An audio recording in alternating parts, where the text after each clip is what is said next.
Today guys, we are going to be going over my favorite vehicles from the Los Santos Tuners update in GTA 5. I have had the chance to now drive every single one of the vehicles that has been released and has not been released yet into GTA 5 Online, and I picked 5 that are my absolute favorites. I honestly like practically every single car from this update except for the Warner HKR. I'm just not a huge fan of that, but these ones here are going to be my top 5. So I hope you guys go on to enjoy the video. Be sure to drop a like, subscribe if you're new, enter the giveaway down below in the description, and with that said, let's get into it.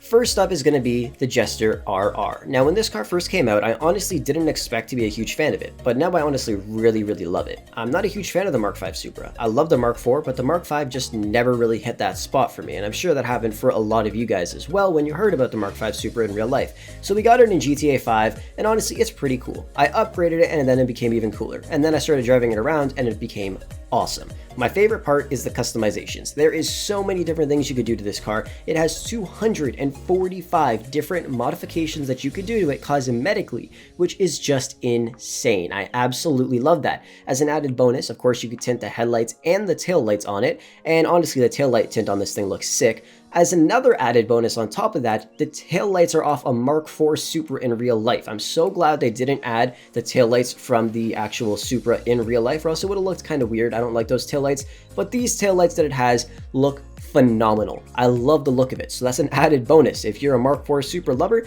you get a little taste of that in the Mark V Supra. Not only is this car looking pretty damn sexy, it's also pretty damn good in terms of performance. In terms of a quarter-mile drag race, it placed about 11th place out of all 17 vehicles, and it got a time of about 12.87 seconds, which isn't too amazing. But when you look at the top speed, it has 122 mph top speed, the third best out of all of the tuners cars in this update. Its acceleration isn't amazing, but it's not terrible. It's just a bit above average at about 9.42 seconds to reach 100 mph, which is pretty decent. There are some cars that can do a little bit better though, but when I took this thing on the track and I was driving it around, it handles so well. It really sticks to the ground. Now, obviously in this video, I'm using speed mods to make it go a little bit faster. Not a lot faster, but just around like 250 mph. But anyways, that's why I'm drifting around so much in the video. But this car is amazing, and if you're a beginner and you're looking to get into racing, this car will help you out a ton, because like I said, it sticks to the ground. You barely ever see the rear end fly out to the left or right, and that's one thing I really love about it. Honestly, altogether, the car is just phenomenal, and it looks really cool. Like I said, the customizations on this thing are insane. By the way, be sure to check out Digizani. They'll hook you up with tons of discounted games, gaming accessories, discounted gift cards, and in-game currency for dozens of your favorite games. Don't forget to use code Frolics at checkout for a 10% discount. Some of you guys may know I love classic muscle cars. They really speak to me, and this Dominator GTT really hits the spot. In real life, I'm thinking about getting a 69 Charger and then swapping the engine with a Hellcat engine with that beautiful supercharger, and I'm gonna have that car for the rest of my life. But this Dominator GTT, I think, looks phenomenal. Now, in terms of its performance, it isn't the best. Like, it's practically one of the worst cars in terms of performance from this update if you don't do a wheelie with it. And in terms of its upgrade potential, it's also not the best. It has the least amount of upgrades out of every car from this update, only about 185. But when you can compare that to other cars in the game, 185 different cosmetic upgrades is still a decent amount. But in terms of all of the other cars from this update, it has the least amount. Do I care? No, because the upgrades that this car has are amazing. Take a look at those chrome diamond rims. I never put those on any car, but I don't know what it is about this car. It really just looks beautiful. It's also just a pretty fun car to drive around, and I honestly just love it. I would highly suggest getting one if you guys are a fan of muscle cars in GTA 5. I know I am, and I'm probably going to drive this thing around more than the Gauntlet Hellfire. And you guys know I love Dodge, and I really don't like Ford that much, but this thing is just sexy, and I absolutely love it. Next up, we have the ZR350 or the RX-7. Guys, when this car was released, I bought 4 of them. I fully maxed out one of them, then upgraded another one to my liking, made a video about another one and customizing it in that video, and then I bought another one on top of that. I love the RX-7. and I was so happy when Rockstar finally added it to GTA 5.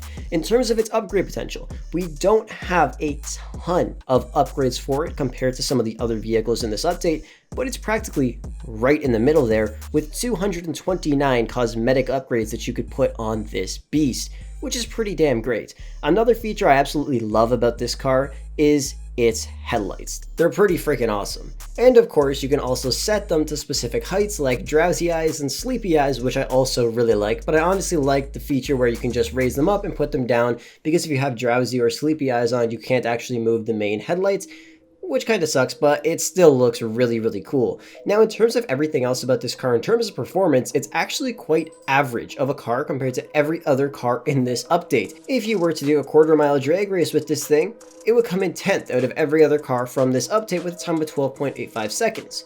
And if you guys obviously know the upgrade potential, about 229 upgrades, right in the middle between all of the cars from this update. Top speed-wise, 115 miles per hour. It's not the best, but it's also not the worst. It's literally in the middle of all of the cars. And in terms of its acceleration, once again, it's right in the middle, 0 to 100 in 10.3 seconds. It's honestly a pretty amazing car. Like I said, it's just quite average compared to most of the other vehicles in this update, but I still love it. Next up, we have the Dominator ASP. Now, this one isn't released yet in GTA 5 Online, but like I said, I drove every single one of these DLC vehicles in story mode, and this thing is outstanding. I absolutely love it. The upgrade potential on it is insane. It has the most amount of upgrades out of every other vehicle from this update, with 282 different upgrades you could put on it, which is awesome.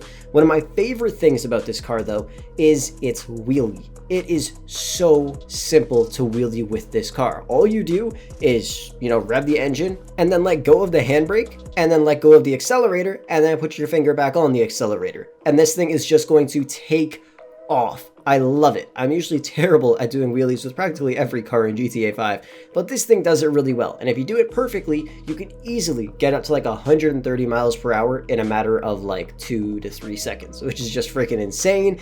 In terms of some other stuff, if you guys did a quarter mile with this beast, you would come in 5th out of all of the other cars from this update with a time of 12.1 seconds. Its top speed is actually pretty good at 118 miles per hour, 4th overall out of all the cars from this update. Its acceleration isn't the best, but it's not the worst. It has an acceleration from 0 to 100 in 9.34 seconds, which is about 5th overall out of all the cars from this update. Like I said, the car is pretty amazing, and I know it's going to be a fan favorite right when it's released. I know so many people are waiting for this thing. Trust me, guys, save up your money. This car is worth the wait. Next up is the Comet S2. This thing is a beast. I love it. Look at the exhaust on this thing. Put a half bumper delete on this thing and put the Turbo 2 exhaust. Like, bro, this thing is sexy, and the upgrades for it are insane. This car, though, like with the upgrades I put on it, honestly looks great. I love that little roof rack thing it has on the top too. With the livery, everything matches up. This car looks phenomenal. If you guys were to do a drag race with this car, do a quarter mile, this car would come in 3rd with a time of 11.97 seconds, which is pretty amazing. Upgrade potential for it is honestly not the best out of all the other cars in this update, but the upgrades it has it's like just crazy. Like, you guys have seen the spoiler option. There's the spoiler and then another spoiler on top of that spoiler. It's huge, but it has 200 different cosmetic upgrades you could throw on it, somewhat at the bottom of the list in terms of all the cars from this update. Top speed, though, it has the highest top speed out of every vehicle from this update, with a 124 mile per hour top speed. Acceleration on it is 3rd overall with a time of 8.55 seconds to get up to 100 miles per hour. That's pretty damn great. And like I said, the upgrades are amazing. It doesn't have a ton of them, but the upgrades we have for it are awesome. That's one of the best parts about this update. Some of the vehicles may not have a ton of upgrades, but the upgrades it has are awesome, just like the Dominator GTS.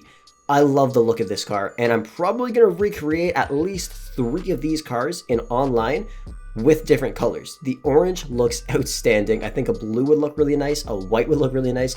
Honestly, every color would look pretty freaking nice on this thing. I'm not gonna lie. Let me know what you guys think of it down below in the comments section. And also, let me know, out of this update, what are your favorite cars, even out of the unreleased ones? You guys have seen them in my videos, you've probably seen them elsewhere as well, or maybe you're on PC and you've been able to try them out, which is obviously a huge bonus for playing on PC.